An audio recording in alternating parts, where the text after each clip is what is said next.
आप सभी का बहुत बहुत स्वागत है आपके अपने ऑनलाइन इंस्टीट्यूट निशांत ज्ञान के यूट्यूब प्लेटफॉर्म पर। मैं नितिन उपाध्याय आप सभी का स्वागत करता हूं, अभिनंदन करता हूं आज के अपने इस वीडियो पर। मित्रों, आज जो है शिक्षण अधिगम के सिद्धांत का यह लास्ट वीडियो होने वाला है। आप सभी लोग लगातार जानते हैं हम अपने जो मैंने दावा किया था, जो मैंने आपसे प्रॉमिस किया था, उस दावा नहीं जो मैंने वादा किया था आपसे, उस वादे पर खरा उतरने के लिए प्रयास कर रहा हूं और उस वादे को पूरा करने के अंतिम दहलीज पर हूं। मात्र 2-3 वीडियो हिंदी का बचा हुआ है, उसके बाद मैं अपने पूरे वादों को पूरा कर चुकूंगा। आप कभी भी ये नहीं कह पाएंगे कि नितिन उपाध्याय जो कहता है वो करता नहीं है। निश्चित रूप से नितिन उपाध्याय और निशांत ज्ञान जो प्रण लेता है उसे 100% पूरा करने का अपनी तरफ से पूरा प्रयास करता है। सामाजिक व्यस्तता के बीच मैं आपके लिए दिन भर में एक ही वीडियो देता हूं तो क्या, लेकिन देने का प्रयास जरूर करता हूं, क्योंकि अगर मैंने संकल्प लिया है कि हमारी वजह से कई घरों में अगर दीपक जल जाता है तो मेरे लिए उससे सौभाग्यशाली क्षण कुछ नहीं होगा। तो मैं इसी कर्तव्य का निर्वहन करते हुए आपके लिए बेहतर करने का प्रयास कर रहा हूं। मित्रों, शिक्षण अधिगम के सिद्धांत के यहां से शुरू करते हैं। कल आपने देखा था टीएलएम के बारे में, तो टीएलएम क्या होता थे आप सभी लोग जान चुके हैं। तो आज हम विज्ञान किट की बात करते हैं और तमाम सारे किट जो विद्यालयों में जो है टीएलएम के रूप में रखे जाते हैं उसकी हम बात कर लेते हैं। विज्ञान विषय में शिक्षण हेतु ऑपरेशन ब्लैक बोर्ड के अंतर्गत इससे संबंधित जो सामग्री प्रदान की जाती है उसे विज्ञान किट कहते हैं। अगर आपसे क्वेश्चन पूछा जाए विज्ञान किट किसे कहते हैं तो आप लिखिएगा विज्ञान विषय में शिक्षण हेतु ऑपरेशन ब्लैक बोर्ड के अंतर्गत जो भी संबंधित सहायक सामग्री प्रदान की जाती है उसे हम विज्ञान किट कहते हैं, जिसे विज्ञान शिक्षक द्वारा प्रयोग की अपेक्षा की जाती है। इस माध्यम से सीखने पर छात्रों का जो सीखना होता है वो कैसा होता है, अस्थायी होता है। ठीक है, विज्ञान किट में वे सभी वस्तुएं शामिल की गई हैं जो विज्ञान शिक्षण के लिए आवश्यक हैं, जिसमें 110 वस्तुओं को शामिल किया गया है। उनमें से कुछ निम्न है। आपसे क्वेश्चन किया जा सकता है कि विज्ञान किट में कुल कितने वस्तुओं को शामिल किया गया है, तो 110 वस्तुओं को शामिल किया गया है। इस बात को आप ध्यान रखिएगा। कांच की छड़ होती है, अध्यापक पुस्तिका होती है, नापने का गिलास होता है, लोहे के कील, परखनली, बैरोमीटर, थर्मामीटर, घन सेंटीमीटर, ब्लॉक, ग्लोब, कांच का बीकर, तापमापी पदार्थों से युक्त डिब्बियां, rubber clip, rubber band, test tube, burner, छोटे औजार, तार की जाली, लैंप, फेराइट, कमानीदार तुला, वर्नियर, कैलिपर्स इत्यादि जो सामान होते थे। वैसे भी आप फिजिक्स लैब अगर देखे होंगे तो निश्चित रूप से सभी चीज़ें जो मैं बोल रहा हूँ फिजिक्स लैब में ज़रूर होती हैं। ठीक है, तो आप समझ सकते हैं कि विज्ञान किट क्या होता है और विज्ञान किट में कितने वस्तुएं होती हैं और कौन कौन से उदाहरण हो सकते हैं। आप सभी लोग इसका जवाब जो है अपनी परीक्षा में जरूर दे पाएंगे। गणित किट की बात की जाए मित्रों, गणित शिक्षण के लिए आवश्यक जो सहायक शिक्षक सामग्री होती है वो गणित किट के रूप में जानी जाती है। ठीक है, जिसमें छात्र गणित विषय को आसानी से सीख सके और गणित के ज्ञान को अस्थायी रख सके, इसी वजह से गणित किट दिया जाता है। गणित किट के अंतर्गत कुल 7 उपकरण होते हैं। एक क्वेश्चन पूछा जाता है, विज्ञान किट के अंतर्गत 110 उपकरण और गणित किट के अंतर्गत 7 उपकरण होते हैं। ठीक है, वैसे क्वेश्चन आया नहीं है, लेकिन हाँ आपको ध्यान रखना चाहिए क्योंकि मैं पढ़ा रहा हूं तो मैं पूरी छोटे से छोटे पॉइंट पर भी ध्यान देता हूं। पेंशन डिस्क, भिन्न चक्र, डोमिनोज, पट्टिकाएं, ठोस आकृतियां, त्रिभुज, आयतम, वर्गाकार, शंक्वाकार, घनाकार छड़े, गिनतारा, नेपियर स्ट्रिप्स, ये सभी जो होती हैं गणित किट के उदाहरण होते हैं। तो आप अगर गणित लैब में देखे होंगे या गणित के किट आपने देखा होगा तो जरूर आप इन चीज़ों को बता पाएंगे। ठीक है, गणित उपकरण के 2 भाग होते हैं, जैसे प्रकृति द्वारा उपलब्ध क्या होता है, कंकड़, पत्थर की पत्तियां, दाने, ये सभी चीज़ आप बचपन में जब खेल रहे होंगे तो आपके जो दादा दादी रहे होंगे, अगर पढ़ा लिखा रहे होंगे, जो आपके घर के और समाज के जो बुजुर्ग व्यक्ति होते हैं, हमारे साथ तो ऐसा हुआ है, वो लोग जो है पत्तियां पेड़ से तुड़वाते थे, उसके बाद बोलते थे बताओ गिन के बताओ कितनी पत्तियां हैं, या ज़मीन पे कुछ कंकड़ रख देते थे, उसे हम लोग गिन करके बताते थे। ऐसा हमारा जीवन व्यतीत हुआ है बचपना, और आपका भी जरूर व्यतीत हुआ होगा, क्योंकि मैं करोड़ों साल पहले का तो हूँ नहीं, आप ही के बीच का हूँ और आप ही के हम उम्र का हूँ। तो निश्चित रूप से आप जैसा मेरा बचपना बीता है उसी तरीके से आपका भी बीता होगा। तो प्रकृति द्वारा उपलब्ध जो गणितीय किट रहा होगा उसका प्रयोग आपने भली भांति और स्पष्टता से जरूर किया होगा अपने पूर्वजों के माध्यम से। मानव निर्मित कुछ होते हैं, जो मैंने ऊपर उदाहरण दिया वो मानव निर्मित होते हैं। उद्देश्य क्या होता है, गणित ज्ञान के लिए प्रेरित करना, व्यवहारिक ज्ञान प्रदान करना। इससे सीखा हुआ ज्ञान जो है अस्थायी होता है और किट में प्राप्त साधनों का भी ज्ञान हमें प्राप्त हो जाता है। ठीक है, मिनी टूल किट क्या होता है मित्रों, ऑपरेशन, ये जो सभी किट आपको दिए जाते हैं, चाहे विज्ञान किट हो, चाहे मिनी किट हो, चाहे गणित किट हो, चाहे भूगोल किट हो, जितने भी किट आपको दिए जाते हैं, इस सभी किटों का प्रावधान, ये सभी सहायक शिक्षक सामग्री होती हैं और इसका प्रावधान दो है, किसमें किया गया है, इसका प्रावधान मित्रों ऑपरेशन ब्लैक बोर्ड के तहत किया गया है। ठीक है, प्राथमिक विद्यालयों के लिए छोटे छोटे उपकरण प्रदान किए गए जिन्हें मिनी टूल किट या लघु उपकरण कहते हैं, जो महंगी न होकर घर से प्राप्त वस्तुओं से बनाया जा सकता है, जैसे माचिस की खाली डिब्बी, मिट्टी से बनी आकृति, कंकड़, पत्थर व अन्य सामग्रियां। ये मिनी टूल होता है जो बच्चों से भी कहा जा सकता है बेटा आप इसे लेकर आ सकते हो।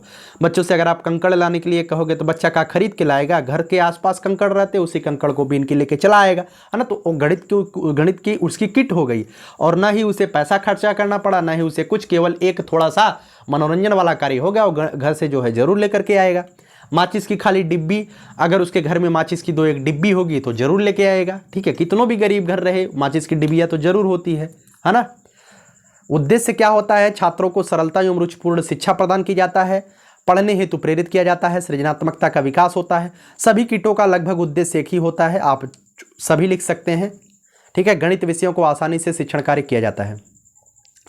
उपकरण क्या होता है? शिकंजा, रेती, multi tool, body, cycle, wrench, पेंच, रुखानी, चिमटा, तार, होल्डर, प्लास, हथौड़ी, स्टील, पैमाना, रिवाइडर, ये सभी चीज़ें जो है आपके दिया जाता है आपके लिए, ठीक है। चलिए आगे बात करते हैं मित्रों रेडियो के बारे में, श्रव्य सामग्री के बारे में आपसे बात कर लेते हैं। रेडियो, ठीक है, चलिए हाँ, रेडियो के बारे में बात कर लेते हैं। यह जनसंचार का एक महत्वपूर्ण एवं प्रभावी साधन होता है। इसका प्रसारण 1927 में मुंबई एवं कोलकाता में शुरू किया गया था, ठीक है। 1930 में भारतीय सरकार अपने अधिकार में लिया, उस समय ब्रिटिश भारतीय सरकार थी। शिक्षा के क्षेत्र में उपयोग 1929 से किया गया। 1930 में इसका नाम बदल करके ऑल इंडिया रेडियो रख दिया गया। ध्यान रखिएगा, इसका प्रथम प्रसारण 1927 मुंबई और कोलकाता शहरों में हुआ था। 1930 में भारतीय ब्रिटिश सरकार इसे अपने अधीन ले लिया था, और 1930 में ही इसका नाम बदल करके ऑल इंडिया रेडियो रख दिया गया था, ठीक है। 1957 में इसे आकाशवाणी के नाम से अलग अलग गठित किया गया, अर्थात इसी ऑल इंडिया रेडियो को अलग अलग जगह पे आकाशवाणी के नाम से गठित किया गया था, ठीक है, 1957 में। आप अपने बचपन में, जब आपके बचपन में रेडियो जरूर चलता होगा, मैंने तो रेडियो सुना है और आप भी सुने होंगे निश्चित रूप से, तो कहा जाता था नमस्कार बंधुओं, ये है आकाशवाणी का फैजाबाद केंद्र, ये है आकाशवाणी का बनारसी केंद्र। तो बिल्कुल आप इन चीज़ों को जरूर जानते होंगे। आकाशवाणी का गोरखपुर केंद्र, ये सभी केंद्र जो है आकाशवाणी के नाम से जाने जाते थे, जो अलग अलग जगह गठित होता था। विशेषताएं क्या होती है? यह मितव्ययी साधन होता है, व्यापक क्षेत्र होता है, पोर्टेबल साधन होता है, अस्पष्ट साधन होता है, सूचनाओं का संग्रह एवं प्रसार एवं उपलब्धता 2 है। आसानी से हम रेडियो के माध्यम से बच्चों के बीच कर सकते हैं, ठीक है। उपयोग एवं सुझाव क्या होता है? प्रसारण पूर्व तैयारी। आकाशवाणी केंद्र से प्रसारण के पूर्व सूचना एकत्र कर लेनी चाहिए। अपने पाठ्यक्रम से संबंधित कार्यक्रम बच्चों को सुनवाना चाहिए। जैसे कि आप कोई बच्चों के हित के निमित्त कोई चीज़ें सुना रहे हैं, अब उसमें जो है टिंकू जिया वाला गाना चलाएंगे तो बच्चा का टिंकू जिया सुन के कक्षा 5 पास करेगा? नहीं पास करेगा, है ना। तो जो प्रसारण के पूर्व तैयारियां होती है ना, जो वो आकाशवाणी से आपको प्रसारण करवाना पड़ता है। तो आकाशवाणी जाएंगे तो तैयारी करेंगे, उसके बाद उसी पाठ्यक्रम को आप आकाशवाणी पे रखिए, पूरे प्रदेश के बच्चे उसका लाभ लेंगे। कार्यक्रम के लिए वातावरण तैयार करना चाहिए, मुख्य बिंदुओं को नोट करना चाहिए, समय समय पर शिक्षक द्वारा संक्षेपीकरण करना चाहिए, ठीक है। प्रसारण पश्चात जो क्रियाएं होती हैं शिक्षक द्वारा पुनरावृत्ति कराई जाए। जैसे बच्चे को हमने रेडियो सुना दिया, अब उसे जो है पुनरावृत्ति कराई जाए, बेटा क्या क्या सीखा। छात्रों के माध्यम से मुख्य बिंदुओं पर परिचर्चा, मूल्यांकन, गृह कार्य देना, अधिगम स्तर में सुधार हेतु जो है प्रतिपुष्टि प्रदान करना या फीडबैक देना, सकारात्मक और नकारात्मक दोनों पुनर्बलन जो है बच्चों को दिया जाना अनिवार्य होता था। हमने तो बहुत नकारात्मक पुनर्बलन अपने जीवन में प्राप्त किया है और बल भर के कुटाई हुई है, और उसी कुटाई का नतीजा है कि माता सरस्वती का कुछ थोड़ा बहुत आशीर्वाद हमें प्राप्त हुआ, और आपको भी उसी कुटाई का नतीजा होगा कि आज आप हमारी वीडियोज़ को देख रहे हैं, ठीक है। नहीं तो अगर आप उसकी कुटाई का नतीजा नहीं होता तो आप आज जो है KGF का चैप्टर 2 देख रहे होंगे या कोई दूसरा इधर उधर के रील्स देख रहे होते। नहीं तो आज अगर आप निशांत ज्ञान चैनल पे हैं तो आप लोग बेहतर हैं, ये मैं मानता हूँ, ठीक है। आगे बात करते हैं मित्रों, प्रभावपूर्ण श्रव्य रेडियो पाठ का संगठन तैयारी। शिक्षक को ऑल इंडिया रेडियो द्वारा प्रसारित सभी कार्यक्रमों का ज्ञान होना चाहिए। सीखने की परिस्थिति का अधिक प्रभावपूर्ण बनाने के लिए चार्ट पेपर TLM की व्यवस्था करनी चाहिए। ये सभी चीज़ें आप जो है PDF, अच्छा एक बच्चा कहा PDF सर हमें नहीं मिल पा रहा है, 2 दिन से मेरे पास इतनी ज़्यादा व्यस्तता है कि मैं आपको PDF नहीं दे पाया। आज सारी PDF में जो है अपने मतलब कि संज्ञान में लेकर के आपको जरूर दूंगा। कार्यक्रम को सुनना, रेडियो खोलते समय ध्यान रखना चाहिए कि आवाज़ एवं स्तर को आवश्यकता अनुसार नियंत्रित किया जाए। अच्छा एक चीज़ बताइए, जब आपका रेडियो जो है सही से आवाज़ नहीं देता था, घर घर करता था, तो हम क्या करते थे? हम रेडियो में ऊपरा जो है एक एंटीना लगा रहता था, उस एंटीना से जो है एक तार जो है बांध करके ऊपर लेके चले जाते थे, थोड़ा सा ऊपर रख देते थे, बहुत बढ़िया से वो चलने लगता था। तो आपने किया कि नहीं किया, आप जरूर बताइएगा, है ना। तो आप जरूर किए होंगे इन चीज़ों को। पृष्ठपोषण क्या होता है, इसका मतलब समझिएगा। कार्यक्रम से छात्रों ने कितना सीखा जानने का प्रयास करना, इसे कहते हैं पृष्ठपोषण। ठीक है। एकीकरण क्या होता है, तथ्यों को एकत्रित करके परिणामों पर गृह कार्य दिया जाए। जितना भी चीज़ें जो है बच्चों को सिखाया गया इसके माध्यम से, क्या नाम है, रेडियो के माध्यम से उन्हें एकीकृत किया जाए और बच्चों को गृह कार्य के लिए प्रेरित किया जाए। मित्रों, टेप रिकॉर्डर कुछ होता है। टेप रिकॉर्डर आप सभी लोग, ये सभी चीज़ें आप अपने स्थान से लिख सकते हैं। टेप रिकॉर्डर दो प्रकार का, कैसेट टाइप, स्थूल पुली टाइप का होता है। कैसेट में क्या होता है, प्रायः घरेलू एवं शैक्षिक उपयोग के लिए कैसेट के रूप में मिलता है, सुविधाजनक होता था, इसे एक स्थान से दूसरे स्थान तक ले जाया जा सकता है। ड्राई बैटरी से भी ये चलता है। ठीक है, ये सभी चीज़ें आप जरूर जानते होंगे। बचपन में जब टीवी तो 2001 में 1999-98 में आ गया था, लोग टीवी देखते थे हम लोग। लेकिन मैं आपको बता दूं, उसके बाद जो है टेप, हमारे गांव में तो टेप पहले आया था, लेकिन उसके बाद हमने टेप देखा। जब मैंने टेप देखा तो टेप पहली बार कैसेट लगाया गया तो उसे बैठ करके कम से कम 10-15 लोग सुन रहे थे, है ना। तो समझ सकते हैं टेप का कितना बड़ा उस समय महत्व रहा होगा। स्थूलपुली टाइप क्या होता है, ये बड़े आकार के होते थे, बिजली से चलते थे, इसे आसानी से नहीं ले जाया जा सकता है। ठीक है। श्रव्य दृश्य सामग्री क्या होता है, जो टीवी वगैरह होती है, श्रव्य दृश्य सामग्री। टेलीविज़न दूरसंचार साधनों में सबसे शक्तिशाली साधन है। 1936 में बीबीसी ने जनता के लिए दूरदर्शन उपलब्ध कराया था। अमेरिका हार्वर्ड विश्वविद्यालय हेराल्ड हल्ट नामक वैज्ञानिक ने टीवी को शिक्षा का आधुनिक उपकरण बनाकर शिक्षा में प्रयोग किया था। आपसे क्वेश्चन यह पूछा जाएगा कि टेलीविज़न की खोज किसने किया था, यह भी पूछा जा सकता है, बताइएगा आप। और यह क्वेश्चन आपसे जरूर पूछा जाता है कि सबसे पहले टीवी को जो है किसने शिक्षा में प्रयोग किया था। तो हेराल्ड हल्ट नामक एक व्यक्ति थे जो हार्वर्ड विश्वविद्यालय के थे, वह जो है आधुनिक शिक्षा में जो है टीवी का प्रयोग उन्होंने किया। भारत में दूरदर्शन का प्रथम प्रयोग 15 अगस्त 1959 में दिल्ली में हुआ था। 1 अप्रैल 1976 को ऑल इंडिया रेडियो से अलग कर दिया गया और साइट का उद्घाटन 15 अगस्त 1975 में किया गया। आपसे क्वेश्चन पूछा जाएगा, भारत में दूरदर्शन का शुरुआत कब हुआ, तो 1959 15 अगस्त को किया गया। 1976 तक इसे जो है ऑल इंडिया रेडियो के माध्यम से ही चलवाया गया। उसके बाद इसके जो है अलग कर दिया गया, फिर इसका जो उद्घाटन किया गया बाद में। ठीक है, तो समझ सकते हैं। एक बच्चा, कुछ लोग कहेंगे भाई 75 में अलग किया गया, उद्घाटन किया गया, 76 में अलग किया गया। भाई कुछ आगे पीछे कार्य होता है। ठीक है, कभी घोषणा होती है, उसका लॉन्चिंग काफ़ी बाद में होता है। दूरदर्शन के दो प्रकार होते हैं, एक खुला होता है, एक बंद होता है। खुला का क्या होता है, इस प्रकार प्रसारण में शैक्षिक कार्यक्रमों को दूरदर्शन स्टूडियो से सीधे ही सूक्ष्म तरंगों के माध्यम से छात्रों के सम्मुख प्रस्तुत किया जाता है। इससे उन छात्रों को भी लाभ मिलता है जो किसी कारणवश विद्यालय नहीं जा सकते हैं। बंद दूरदर्शन क्या होता है, इसे सीसीटीवी भी कहा जाता है। पहले स्टूडियो में रिकॉर्ड किया जाता है, फिर ट्रांसमीटर द्वारा रिले किया जाता है, उसके बाद सीसीटीवी में सूचना को एक्सेल केबल द्वारा प्रदान किया जाता है। अर्थात समझिएगा, बंद दूरदर्शन का मतलब यही होता है कि भाई लाइव न रहे। जैसे मैं आपको वीडियो कैसे दे रहा हूँ, बंद दूरदर्शन टाइप का दे रहा हूँ। मैं आपको रिकॉर्डेड वीडियो दे रहा हूँ, कुछ देर बाद इसे मैं अपलोड करूँगा, रात के 10, साढ़े 10, साढ़े 11 बज जाते हैं, आपके पास वीडियो जाता है, आप वीडियो को देख लेते हैं, रिकॉर्डेड होता है। आप कोई क्वेश्चन आपको पूछना होता तो आप हमसे कमेंट बॉक्स में ऑफलाइन कमेंट करते हैं, मुझे समय मिलने पर मैं उसका जवाब देता हूँ। अगर खुला दूरदर्शन हमारे पास धीरे धीरे जैसे जैसे सुविधाएं बढ़ेंगी तो हम भी खुला दूरदर्शन प्रसारण करने लगेंगे, आपके बीच लाइव आकर के अपने सपनों को, आपके सपनों को पूरा करने का प्रयास करते रहेंगे। विशेषताएं मित्रों क्या होती है, 1 मिनट। विशेषताएं क्या होती हैं, अस्थायी अधिगम होता है, विशेष प्रभाव, व्यवहारिक अनुभव, विशेषज्ञ का अनुभव, संसाधनों का सम्मिश्रण संभव। ये सभी चीज़ें जो है, जितने भी आपको दृश्य सेवा सामग्री बताई गई उसके सभी विशेषताएं एक ही हैं। शैक्षिक या शैक्षणिक निर्देशात्मक दूरदर्शन क्या होता है, ईटीवी एजुकेशनल टेलीविज़न और आईटीवी इंस्ट्रक्शन टेलीविज़न दोनों एक ही होते हैं। तो आईटीवी जनसाधारण के लिए नवीन नाम है। बहुत से कार्यक्रम सिर्फ विद्यालयों की दृष्टि से बनाए जाते हैं। अर्थात शैक्षणिक दूरदर्शन का उद्देश्य मनोरंजन की जगह शिक्षित करना होता है। ध्यान रखिएगा, ये जरूरी नहीं है कि जो आपके दूरदर्शन में आ रहा हो केवल पढ़ाई से रिलेटेड हो, ऐसा नहीं होता है। काफ़ी दूरदर्शन जो है मनोरंजन के लिए आते हैं, तो शैक्षणिक में मनोरंजन का कोई उद्देश्य स्थान नहीं है ना। तो इसे कई तरीकों से प्रयोग में लाया जाता है। तो संपूर्ण दूरदर्शन शिक्षा, दूरदर्शन एक परिपूरक आधार, दूरदर्शन एक पूरक साधन के रूप में सभी चीज़ें जो है आपको दिए जाते हैं। ठीक है, कंप्यूटर के बारे में ये जानकारी आपको दिया जा सकता है। तो कंप्यूटर के बारे में जो आपको नोट्स दिया गया है आप वहाँ से पढ़ लीजिएगा। प्रकृति से जो प्राप्त वस्तुएं होती हैं वह भी क्या होती हैं, सामग्री ही होती हैं, आपके लिए टेलम ही होती हैं। तो मैंने अभी बताया, पत्ती, टहनी, जड़ें, बीज, कंकड़, सिक्के सभी क्या होते हैं, आपके लिए जो है टीएलएम ही होते हैं। ठीक है। उत्तम अधिगम सामग्री की क्या विशेषताएं होती है? बिना लागत के प्राप्त सामग्री होनी चाहिए, अल्प लागत की सामग्री होनी चाहिए, बहुउद्देशीय सामग्री होनी चाहिए, एक से अधिक कक्षाओं में प्रयोग होना चाहिए, एक से अधिक पाठों में प्रयोग होना चाहिए, शैक्षिक उपयोगिता होनी चाहिए, बालकों की रुचि, आयु और मानसिक स्तर के अनुकूल होना चाहिए। हैं टीएलएम निर्माण में क्या क्या सावधानियां रखनी चाहिए, इसके बारे में तो आप कुछ ना कुछ तो जरूर लिख लेंगे। अल्प लागत की सामग्री अर्थात हम ऐसे टीएलएम का प्रयोग करें जो अल्प लागत का हो। मतलब यार 1 लाख रुपए का कोई टीएलएम आप बच्चों से खरीदने के लिए कहोगे तो बच्चा लेके आ पाएगा? नहीं लेके आ पाएगा। गरीब घर का बच्चा आपके यहाँ पढ़ता है। ठीक है।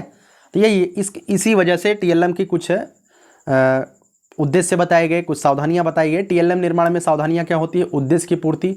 ऐसा टीएलएम लाइए जिससे उद्देश्य की पूर्ति हो। अब आप घर से जो है तकिया लेके चले आए, अब वो तकिया कौन सा टीएलएम बनाएगा भाई? है ना।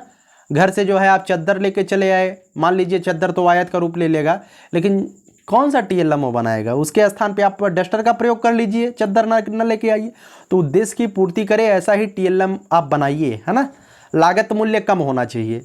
2 लाख 4 लाख यहाँ तक कि हम कहते हैं 100 रुपया का भी आप टीएलएम न लाइए। आकार उसका बहुत नॉर्मल होना चाहिए। ऐसा नहीं है कि आप घना बना रहे हैं तो कूलर लेके चले जाइए अपने मतलब कि कक्षा में। अब कूलर से बच्चों को घना आप समझाइए तो बच्चा कैसे समझेगा? तो आकार भी उसका मायने रखता है। प्रमुख बिंदुओं का प्रदर्शन होना चाहिए। आप जो भी टीएलएम आप बना रहे हैं तो प्रमुख बिंदुओं का प्रदर्शन करें। जैसे कक्षा 1 के बच्चों को जो है सिखाया जाता है, अभ्यास पुस्तिका जो आती है प्राइमरी में आती है। अभी तो ये प्राइमरी जो नर्सरी वाले खोले गए, जो सेंट जोसेफ वगैरह वगैरह कॉलेज खोले गए, प्राइमरी स्तर को खा रहे हैं। लेकिन वास्तव में मैं बता दूं, अगर ईमानदारी से जो है या सीआरटी विद्यालयों में सरकारी प्राथमिक विद्यालयों में पढ़ाई की जाए तो बच्चा सोना बन के निकलेगा। इतनी व्यवस्था जो है सरकार के माध्यम से कराई जाती है। लेकिन ईमानदारी दोनों तरफ से होनी चाहिए। शिक्षक की तरफ से भी ईमानदारी होनी चाहिए और छात्र की तरफ से, अभिभावकों की तरफ से ईमानदारी होनी चाहिए। निश्चित रूप से आपका बच्चा बहुत ही बेहतर कर पाएगा। लेकिन होता नहीं है। मैं आपसे उम्मीद कर रखूंगा कि अगर आप अपने विद्यालय में जाएंगे तो पूरी ईमानदारी, तन्मयता और प्रतिबद्धता के साथ अपने बच्चों के साथ लगेंगे, क्योंकि वही बच्चा आपका भविष्य बनेगा।